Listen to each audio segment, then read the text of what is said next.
Pour bien vivre ensemble dans nos quartiers à Waremme, nous, habitants et habitantes, souhaitons un environnement durable de qualité.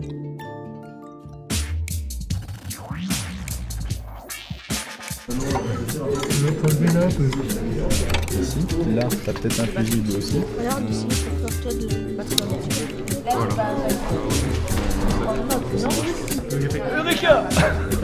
Il y a 1 an et demi, le Centre culturel de Waremme a décidé de lancer ce projet de Ripper Café. Ce qui nous intéressait, c'était surtout la rencontre entre des citoyens, le partage que ces citoyens pouvaient avoir entre eux, puisqu'on a affaire à des gens qui ne se connaissent ni d'Ève ni d'Adam et qui vont être amenés à réparer ensemble, donc avoir un objectif commun. Vas-y, vas-y. Et comment est-ce que vous y avez eu accès pour déjà bouger ça? Parce que ça doit être nettoyé. Il y a un code secret et il n'y a que nous qui avons le code. Ah voilà.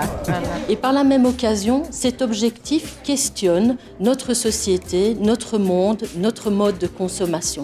Il était tombé, alors moi je m'étais dit que c'était l'aspirateur en lui-même, quoi, parce qu'il est tombé.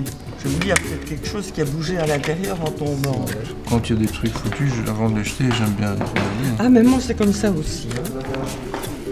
J'aime pas jeter. Le Ripper Café est vraiment un projet qui permet aux citoyens d'ouvrir un espace de dialogue pour eux, d'avoir un esprit critique par rapport à des problématiques qui concernent notre société, de se mettre en action eux-mêmes ou avec nous. Et rien que pour ces objectifs-là, c'est une mission qui est accomplie pour nous. Moi, ce serait plutôt pour qu'on me donne des conseils, comme je l'ai demandé à la dame tout à l'heure. On s'y met à deux. On change quelque chose pour en faire autre chose. Je transforme, par exemple. Quand c'est faisable, évidemment. Oui.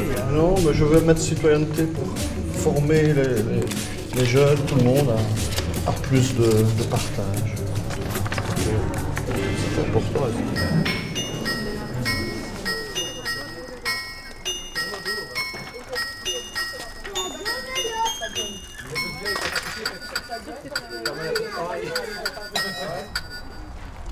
Depuis plusieurs années déjà, la régie de quartier récolte des vélos dans le cadre d'une action menée par Intradel.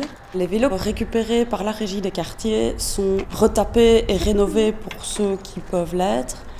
Et c'est un peu dans cette dynamique que nous avons décidé de créer un atelier vélo.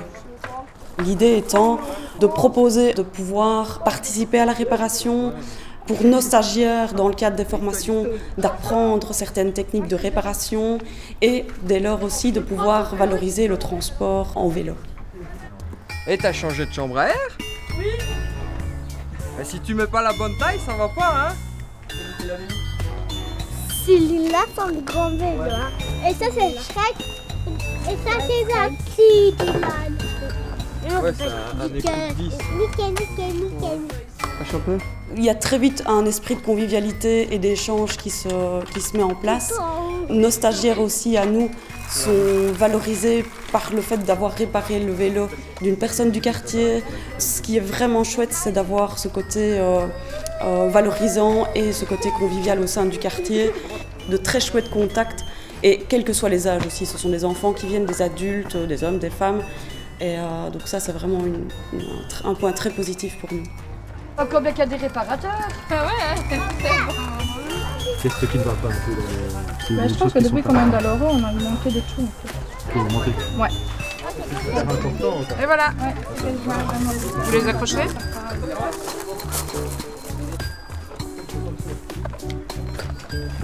Essaye un peu.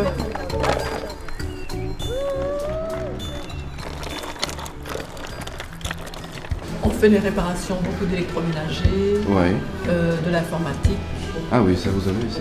Mais la majorité, c'est d'électroménager.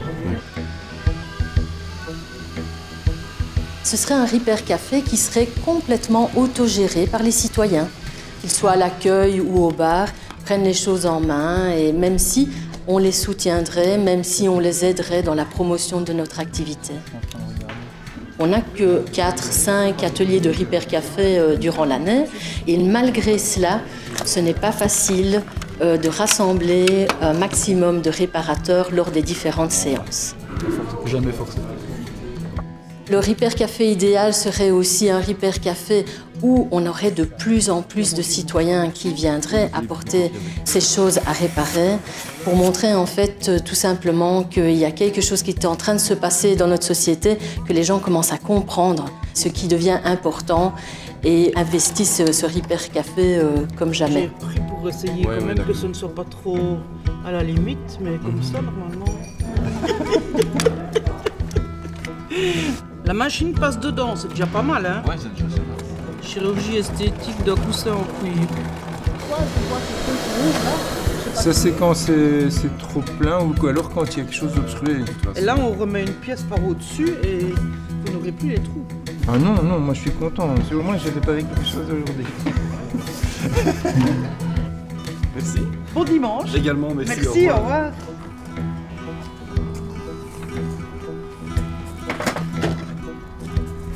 Si on veut continuer à garder l'esprit où les personnes payent de façon symbolique la réparation, ce serait bien qu'on puisse bénéficier d'un petit peu plus de subsides. On a beaucoup de chantiers, beaucoup de demandes. Ce qui pourrait aussi être très intéressant, ce serait d'avoir peut-être d'anciens stagiaires ou d'autres réparateurs de vélos pour pouvoir créer quelque chose de régulier, de récurrent, mieux organiser et structurer l'atelier vélo avec des moments bien définis. Même si on reçoit ou on récolte des vélos, on n'a pas d'espace fermé pour les stocker. Et il nous faudrait vraiment un atelier pour pouvoir non seulement stocker, mais aussi, quel que soit le temps, pouvoir organiser l'atelier dans un espace qui est adapté. Donc voilà, un petit peu de temps, un peu d'espace, peut-être un peu plus de personnel, un petit peu de budget.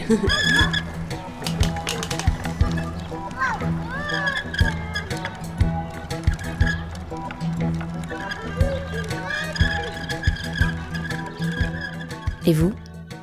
Pour bien vivre ensemble dans un environnement de qualité, qu'est-ce que vous faites déjà? Qu'est-ce que vous pensez qu'il faudrait faire?